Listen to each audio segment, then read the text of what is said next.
to our classic block. It's our Brooks South Rose Garden here at Foundation Plant Services. At this time of year right now, it's just a lot of weed control, hoeing out all of our morning glory, disking the rows, and just a lot of irrigation repairs. We get water on those about every 9 days. Broken up into 3 blocks, and each block gets about 9 hours per session. We do fertilize probably about 4 times per year, just a normal balanced fertilizer.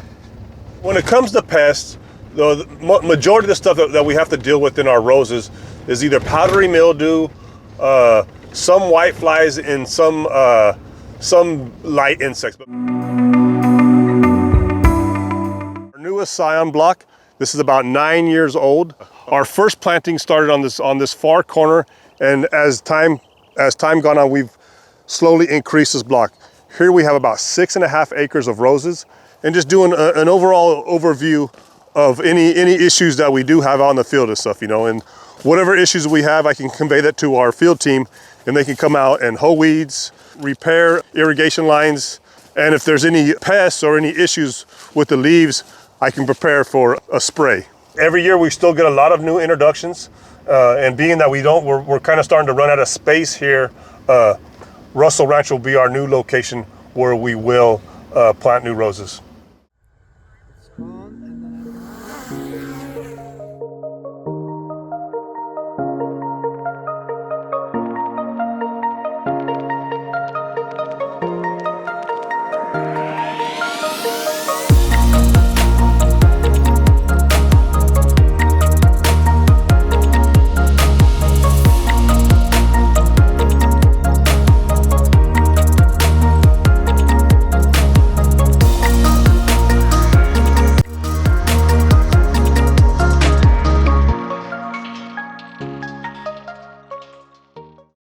Here we're at a rose rootstock block. We have some Dr. Huey here. We have about 9 rows of Dr. Huey. These first 5 rows are all Dr. Huey. It's our highest seller here at Foundation Plant Services.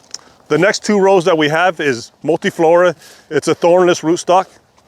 Fortuniana, a row of Manetti, Odorata, a row of IXL, Natal Briar, and another row of Dr. Huey.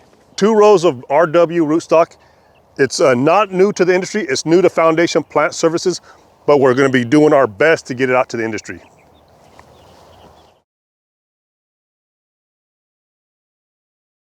This is where we extract the nucleic acid from our plant samples. We prepare for PCR and for high throughput sequencing. Right now we're doing PCR for 6 different viruses. Some of those 5 viruses you saw planted out in the Rose virus positive collection. They're PNRSV, APMV, BCRV, and Rose yellow vein virus. Another Rose virus we're testing for also is Rose roulette virus. We don't have any of that. We haven't come across it, so that's good. You see the people working now preparing the sequencing samples, making sure we have good quality RNA, the right concentration.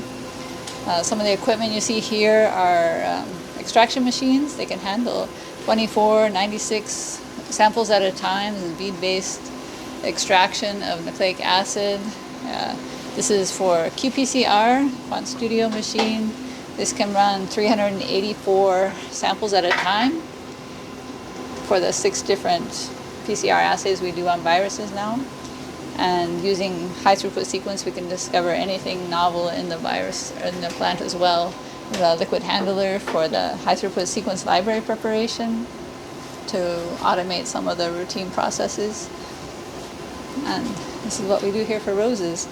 Hi, we're out here in the Rose virus positive collection at Foundation Plant Services. There are over 800 plants planted out here. We started planting in 1999 for some of the Prunus necrotic ring spot virus, apple mosaic virus positives that we identified by ELISA and biological indexing. Since then, we've expanded to include things that we've come up positive by PCR or high throughput sequencing. Some of the other viruses we have out here are blackberry chlorotic ring spot virus and rose spring dwarf virus and rose yellow vein virus are out here. Those don't show symptoms, but they have been identified in the plants. We keep things out here. We use them as positive controls. We keep the sequence information in our database and keep them as access for us.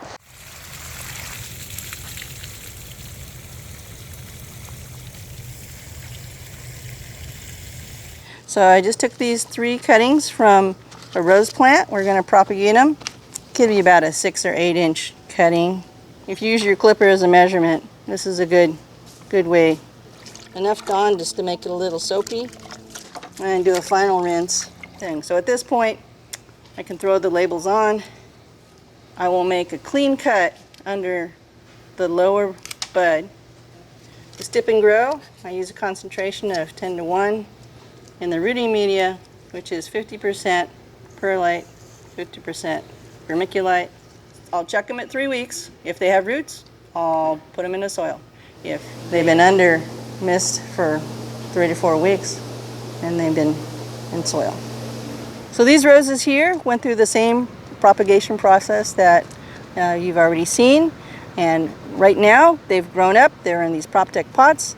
They're staged for planting into the field. They have their field location labels on the pots. They are ready to go. Here at FPS, we have a number of different plants, one of them being roses.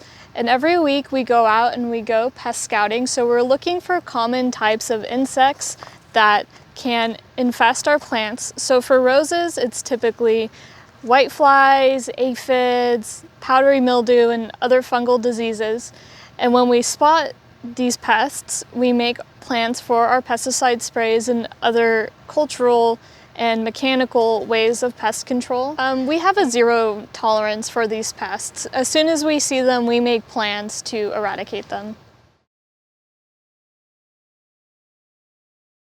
All right, so here I have a rose order that's going to Louisiana, and anytime we have orders going out of state or internationally, we have to request a phytosanitary certificate from the county. So I went ahead and requested the certificate, and they're gonna come and inspect the material.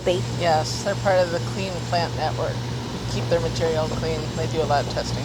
We'll ship it out today now that we have the phytosanitary certificate.